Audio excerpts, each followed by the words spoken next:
TorahBox.com pour la diffusion du judaïsme francophone vous retransmet un enseignement du Rav Ron Shaya. Bonne écoute et bon limoud.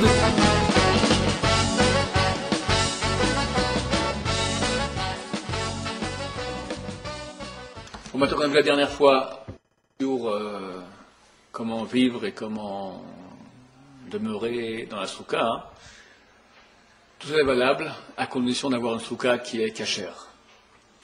Et c'est compliqué, parce que les lois de Soukot qui rendent une souka cachère sont difficiles, complexes.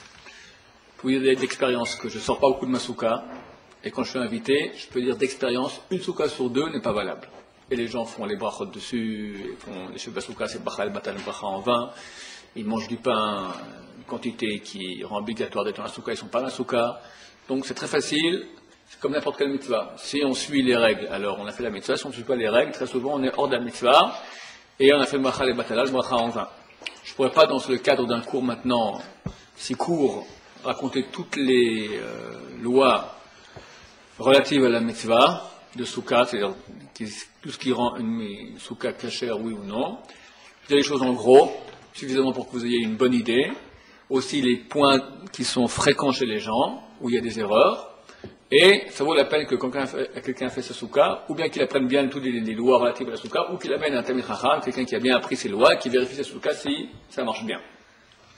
C'est pas trop compliqué si on suit, je vais vous dire, il y a beaucoup de détails des fois, mais on peut s'arranger en n'allant pas trop Voyez, par exemple, on va commencer. Pour faire une souka, il faut avoir 3 mechitsot, 3 parois, en forme de carré, ce qui fait une chose comme tac, tac, tac. D'accord? Maintenant, la loi stricte nous autorise à avoir 2 parois et encore un petit morceau de paroi. Maintenant, comment faire ce petit morceau de paroi? Alors, il y a plusieurs façons. Si on fait les 2 parois qui sont ensemble, comme un angle comme ça, là on pourra avoir moins de 24 cm de vide, avec une paroi qui fait 10 cm, et après tu auras un pétard, et après une forme d'entrée. Ou si on a 2 parois comme ça, on pourra avoir moins de 24 cm, avec 40 cm de paroi, plus encore sur un pétard. Quand je dis ces choses-là, la moitié du public est largué, c'est pas de quoi je parle. Et c'est des choses qui sont compliquées. Donc on va dire, c'est vrai que dans les détails on peut arriver. Moi je veux dire, une façon qu'on est certain qu'on est rendu quitte, sans être dans les détails, comme c'est plus simple pour les gens, on va dire il faut 3 parois de, a priori, 70 cm de long. C'est-à-dire que je vais faire un carré qui a une paroi, si je fais en plan, 70 cm, 70, 70. C'est pas très grand, c'est petit, suffisamment pour se dire comme ça et manger. Alors, je vous montre avec les dictionnaires, je ne vais pas prendre du doctorat parce que c'est pas cavode. Voilà, alors on aura une paroi qui fait 70 cm de large. La hauteur combien? 10 tfachim, 10 points, ça fait 1 mètre de hauteur. Donc on prend 3 parois qui font 70 de large par 1 mètre de hauteur, on en met une comme ça, pour que tout le monde voit bien, et la troisième au milieu comme ça. Et voici notre souka. Ok? Maintenant, si on n'arrive pas à trouver de la place, quelqu'un par exemple, il est évident qu'une souka se fait à la pleine lune. On ne peut pas avoir maintenant le balcon du voisin que dessus. C'est pas valable. Ou une maison ou un arbre. D'accord? Il faut qu'on soit le ciel qui soit au-dessus de nous. Si on n'arrive pas à trouver une place pareille, par exemple, j'ai mon balcon, mais il y a un balcon au-dessus, juste une petite place dans mon balcon. Alors, à posteriori, on n'a pas le choix. Vu qu'il y a un avis qui dit que le point, nous on considère qu'un point c'est 10 cm. Il y a un avis qui dit que c'est 8 cm. Donc on pourra minimiser. Et dire qu'il nous faut 7 points de large pour 10 points de haut, n'est-ce pas, par paroi. Alors on pourra considérer 56, on rajoutera comme 1 cm pour être certain, 57 cm de large sur 80, on mettra encore 1 cm de plus pour être certain, 81 cm. 57 cm sur 81 cm à posteriori. A priori, 1 mètre de hauteur pour 70 de large, a posteriori 81 cm de haut pour 57 cm de large. On prend 3 parois comme ça, et on a notre souka.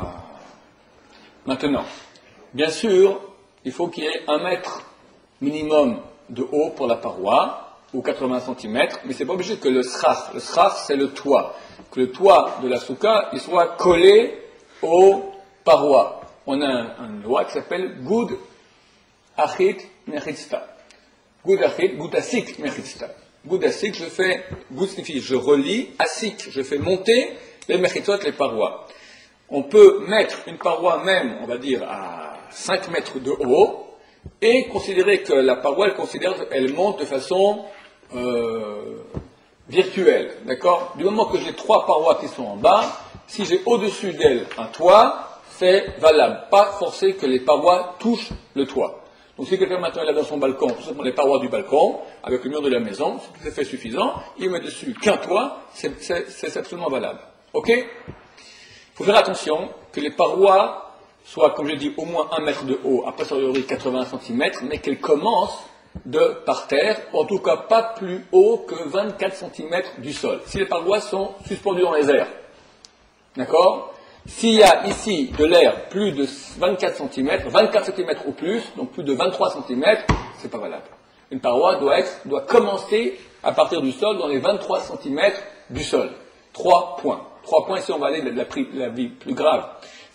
Le point, c'est pas c'est 8 ou 10. On va toujours le plus grave. D'accord? Si je dis maintenant 10 cm en bas, ça fait 30 cm. Mais d'après la vie qui dit 24 cm, 8 cm par point, ça fait 24 cm. Donc là, je suis pas rendu quitte. Donc je vais les khumra, je prends la vie sévère, je dis, je suis mitzvah de la Torah, je suis sévère, je dis 24 cm. Donc il faut que ça commence à moins de 24, donc à 23 cm du sol. Si maintenant quelqu'un, il a dans son balcon, on va dire, il a son balcon qui est comme ça, et le balcon du voisin qui est comme ça. D'accord? Alors il y a une bande ici d'air. Cette bande d'air, elle est longue, parce que son balcon fait 10 mètres de large, de long, on va dire, mais il est fin. D'accord? On va dire qu'il n'a que 50 cm ici de large sur 10 mètres de long. Donc au niveau du volume, il a bien plus qu'un volume de 70 sur 70. Mais c'est pas valable. Il faut que ce soit carré. Une souka qui est rectangulaire, bien qu'elle est rectangulaire longue, si elle n'a pas la largeur requise d'au minimum, j'ai dit a priori 70 ou a posteriori de 57 cm, n'est pas valable.